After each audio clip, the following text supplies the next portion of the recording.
क्या आपको अचानक मुंह में पानी भर आना, बार बार थूक निकलना और बिना भूख के भी आपका मुंह भीगता हुआ महसूस होना बार बार परेशान कर रहा है?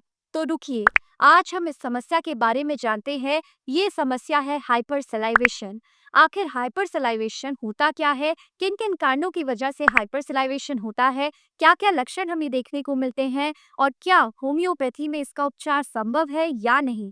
और किन किन चीज़ों का आपको ध्यान रखना चाहिए, किन किन चीज़ों का आपको फरेज रखना चाहिए, हम इस वीडियो के ज़रिए जानेंगे। तो वीडियो एंड तक ज़रूर देखिएगा। आइए बात करते हैं कि हाइपर सलाइवेशन आखिर होता क्या है। हाइपर सलाइवेशन, सीधी सादी बात, आपके मुंह में थूक ज़रूरत से ज़्यादा बनना। नॉर्मली इंसान के मुंह में सलाइवा जो है वो 1 to 1.5 लीटर बनता है, लेकिन जब हाइपर सलाइवेशन की समस्या हो जाए तो यह अनकंट्रोल्ड हो जाता है। बोलने में दिक्कत, खाने में झिझक और सोशल एम्बैरेसमेंट, लोगों के सामने बहुत ज़्यादा दिक्कत हो सकती है। बार बार मुंह पोंछते हैं, बार बार बहुत ज़्यादा गिल्ट महसूस होता है। आइए इसके कारण के बारे में जानते हैं। हाइपर सलाइवेशन आखिर होता क्यों है? बहुत से कारण हैं, बहुत सी वजहें हैं जिनकी वजह से हाइपर सलाइवेशन हो सकता है। सबसे पहला कारण टीथ की प्रॉब्लम्स। अगर टूटा दांत है या फिर मसूड़े में सूजन है या फिर टीथ कैविटी हो गई है तो ऐसे में यह भी हाइपर सलाइवेशन की वजह हो सकती है। सेकंड, अगर नर्वस सिस्टम की बीमारी है जैसे कि पार्किंसन डिजीज है या फिर बेल्स पाल्सी है तो इसमें भी थूक बहुत ज़्यादा बनता है, हाइपर सलाइवेशन की समस्या हो सकती है।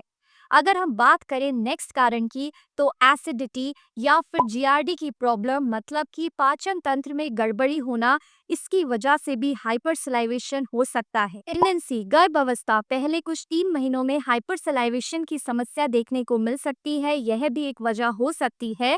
फिर आते हैं दवाइयों के कुछ साइड इफेक्ट्स हो सकते हैं जो पेशेंट्स एपिलेप्सी की, नर्वस सिस्टम की दवाइयाँ खाते हैं, साइकाट्रिक प्रॉब्लम्स की दवाइयाँ लेते हैं, तो ऐसे में हाइपर सलाइवेशन उन पेशेंट्स को देखने को मिल सकता है। हाँ, कभी सोचा था एक्सट्रीम स्ट्रेस, इमोशनल स्ट्रेस भी आपके हाइपर सलाइवेशन का कारण बन सकता है। कौन कौन से लक्षणों से पहचाने हाइपर सलाइवेशन को? बार बार थूक निकलना या फिर बार बार थूक निकालने की मजबूरी, बोलने में दिक्कत, खाने में दिक्कत क्योंकि आपके मुंह के किनारों से बार बार थूक निकलेगा, बात करते समय आवाज गीली सी आना, गले में खराश होना और बार बार कफ बनना, बदबूदार सांस, सलाइवा के बैक्टीरियल इन्फेक्शन की वजह से, साथ में सोने में दिक्कत, लेटने में दिक्कत क्योंकि बार बार थूक बनता है, बार बार लार टपकती है। ऐसे में अगर आप भी इन सब लक्षणों से जूझ रहे हैं या आपके आसपास कोई ऐसा है जिसमें ये लक्षण देखने को मिलते हैं तो प्लीज इग्नोर मत कीजिए, सही टाइम रहते सही ट्रीटमेंट चुनिए। अगर ये लक्षण बार बार बन रहे हैं तो ध्यान देना जरूरी है, नजरअंदाज ना कीजिए। क्या होम्योपैथी हाइपर सलाइवेशन जैसी बीमारी को ठीक कर सकती है? जी हाँ, बिल्कुल। होम्योपैथी हाइपर सलाइवेशन के लिए बहुत अच्छा ट्रीटमेंट है।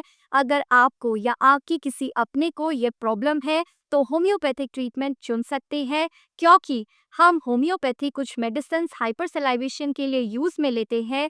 जैसे कि सबसे पहली आती है मर्कसोल। अगर सलाइवा बदबूदार है, मुंह में छाले बहुत ज़्यादा होते हैं, थूक बहुत ज़्यादा बनता है, ऐसे में मर्कसोल बहुत बेस्ट इफेक्टिव रेमेडी है। साथ में बेलाडोना, अगर गले में बहुत ज़्यादा सूजन रहती है, बहुत ज़्यादा खराश रहती है तो बेलाडोना बहुत ज़्यादा इफेक्टिव है। बार बार अगर थूक बनता है तो आप बेलाडोना बिना कुछ सोचे समझे ले सकते हैं। काली क्लोरिकम, अगर गले में खासकर छाले या बहुत ज़्यादा गला पका रहता हो, बार बार थूक बनता हो, ऐसे में काली क्लोरिकम बहुत अच्छी रेमेडी है। इपिकाक, अगर बहुत ज़्यादा थूक बनता है, साथ में नौशिया उल्टी जैसा महसूस होता है तो इपिकाक भी बहुत अच्छी रेमेडी है।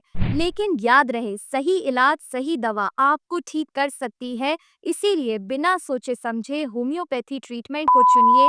आपकी यह समस्या खत्म हो सकती है। आप जो इस समस्या के लिए धक्के खा लिए हैं, परेशान हो चुके हैं, आपको होम्योपैथी बहुत अच्छे से ठीक कर सकती है। हाइपर सलाइवेशन में आपको क्या करना चाहिए, क्या नहीं करना चाहिए। सबसे पहले बात कर लेते हैं आपको क्या करना चाहिए। अपना मुंह अच्छे से साफ करना चाहिए। अच्छा माउथ वॉश यूज करके अपने मुंह को बार बार धोना चाहिए। साथ में अपने मुंह को हाइड्रेट रखना चाहिए, जिसके लिए आपको पर्याप्त अच्छा पानी पीना चाहिए। साथ में आपको छोटे छोटे मील्स लेने चाहिए, भरपेट भोजन से बचना चाहिए। अब बात कर लेते हैं कि आपको क्या नहीं करना चाहिए। ऐसे में आपको मसालेदार भोजन नहीं लेना चाहिए। आपको स्पाइसी फूड से बचना चाहिए, स्ट्रीट फूड से बचना चाहिए। जो भी तली भुनी चीज़ें हैं आपको नहीं लेनी चाहिए। कैफ़ी जैसे कि कॉफ़ी, चाय आपको बिल्कुल बचना चाहिए। हाइपर सलाइवेशन में डाइट कैसी लेनी चाहिए, क्या लेना चाहिए, जैसे कि आप दही, लस्सी ले सकते हैं। इजीली डाइजेस्टेबल खाना जैसे कि खिचड़ी, दाल ले सकते हैं। साथ में हरी पत्तेदार सब्जियां ले सकते हैं और सीजनल फ्रूट्स, ताजे फल ले सकते हैं। क्या नहीं खाना चाहिए, तीखा मसालेदार भोजन आपको नहीं लेना चाहिए। साथ में आपको सिरका, अचार, खट्टी चीज़ों से, खट्टे फलों से बचना चाहिए। इन सब चीज़ों का आपको परहेज करना है। अगर मुंह में बार बार आपको थूक बन रहा है, बार बार आप इस समस्या से परेशान हो रहे हैं, तो ऐसे में घबराइए मत। इसका एक ही इलाज है, होम्योपैथी। अगर आपको वीडियो अच्छा लगा हो तो लाइक कीजिए, कमेंट करके ज़रूर बताइए क्या आप ही समस्या से परेशान हैं या फिर आपने भी किसी को इस समस्या से परेशान होते हुए देखा है। और सब्सक्राइब करना ना भूलें, शेयर ज़रूर कीजिए, क्योंकि आपके एक शेयर से लोगों का भला हो सकता है। ऐसे में सुरक्षित रहिए, खुश रहिए। धन्यवाद।